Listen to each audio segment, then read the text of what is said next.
हर हर महादेव।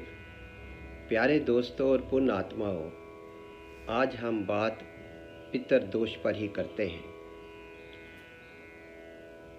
कुंडली में पितर दोष का सबसे बड़ा कारण, इसी पे डिस्कशन करते हैं। दोस्तों, जो व्यक्ति जीते जी अपने माता पिता और घर के बुजुर्गों का अपमान करते हैं, उन्हें नुकसान पहुंचाते हैं, और जब ये बुजुर्ग लोग शरीर छोड़ते हैं तो दुख के कारण उनके मन से उनकी आत्मा को कष्ट पहुंचता है। यही पितर दोष का कारण बनता है। आज के समय में कुछ लोग इसे अंधविश्वास तक बता देते हैं, लेकिन पितरों के असंतुष्ट होने के कारण ही उनकी संतानों की कुंडली में पितर दोष बनता है।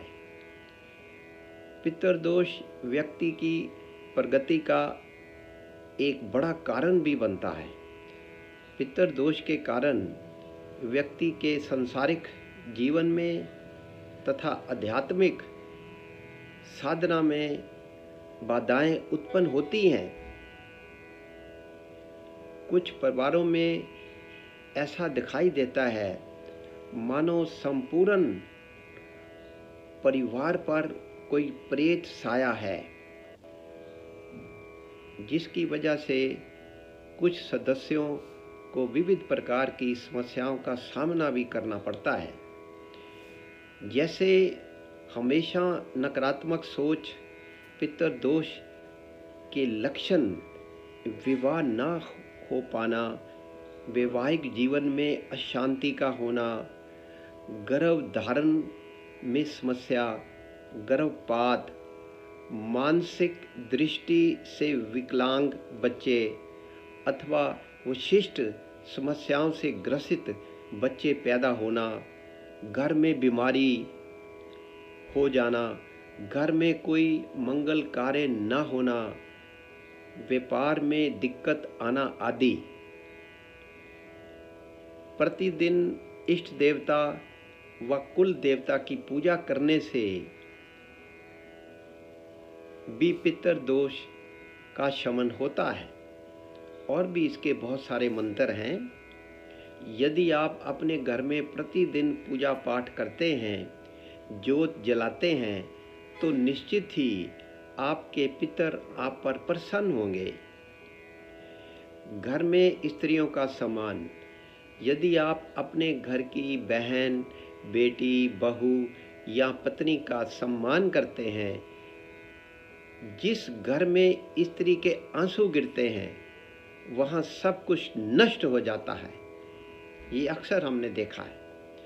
यदि आपकी संतान आपका सम्मान करती है, आपकी आज्ञा मानती है और आप भी उसकी भावनाओं का ध्यान रखते हैं, तो ये माना जाता है कि पितर आप पर प्रसन्न है।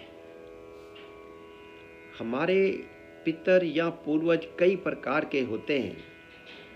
उनमें से बहुतों ने तो दूसरा जन्म ले लिया और बहुतों ने पितरलोक में स्थान प्राप्त कर लिया है। पितरलोक में स्थान प्राप्त करने वाले हर वर्ष श्राद्ध पक्ष में अपने वंशजों को देखने आते हैं और उस वक्त वह उन्हें आशीर्वाद देते हैं, अगर हम अच्छी तरह उनका ध्यान रखने, उनकी पूजा करें। कहते हैं हमारे पितर भी 15 दिन श्राद्ध पक्ष में इंतज़ार करते हैं। अपने घर में आने के बाद अगर हम पितरों को प्रसन्न करते हैं, उनके पसंद की चीज़ों द्वारा, उनके अनुसार, तो जीवन में बहुत खुशहाली आती है।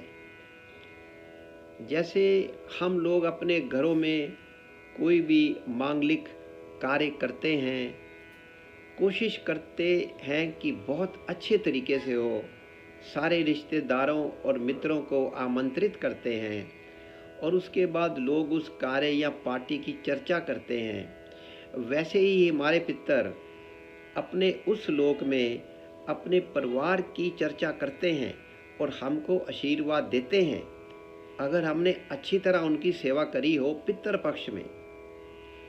पितृ दोष निवारण प्रतिदिन के लिए इस मंत्र का जाप करें। ओम नमो भगवते वासुदेवाय नमः। ओम नमो भगवते वासुदेवाय नमः का जप हर रोज 108 बार करना चाहिए। घर की दक्षिण दिशा वाली दीवार पर अपने स्वर्गीय परिजनों का फोटो लगाकर उस पर माला चढ़ाना चाहिए। अगर किसी व्यक्ति की जन्म कुंडली में पितृ दोष हो तो वो उसका समाधान कुल पुरोहित के माध्यम से कराए। और ये काम हमें दोस्तों जल्दी से जल्दी करना है। अपने किसी पुरोहित को पूछें, एस्ट्रोलॉजर को पूछें, फिर खुद इसको करें। और पितृ दोष के बहुत सारे मंत्र हैं। और एक बात ध्यान रखें कि पितृ पक्ष में पितरों की ज़रूरत के हिसाब से जो उनकी उमंगें थी, जो उनके शौक़ थे, उसके हिसाब से पूजा पाठ करेंगे तो हमारा पितृ दोष मिट जाएगा, क्योंकि हमारे पितृ प्रसन्न होंगे और आप देखोगे कि आपके जीवन में अद्भुत चेंजेस होंगे। हर हर महादेव। महाकाल की जय हो, पितृ देवता की जय हो।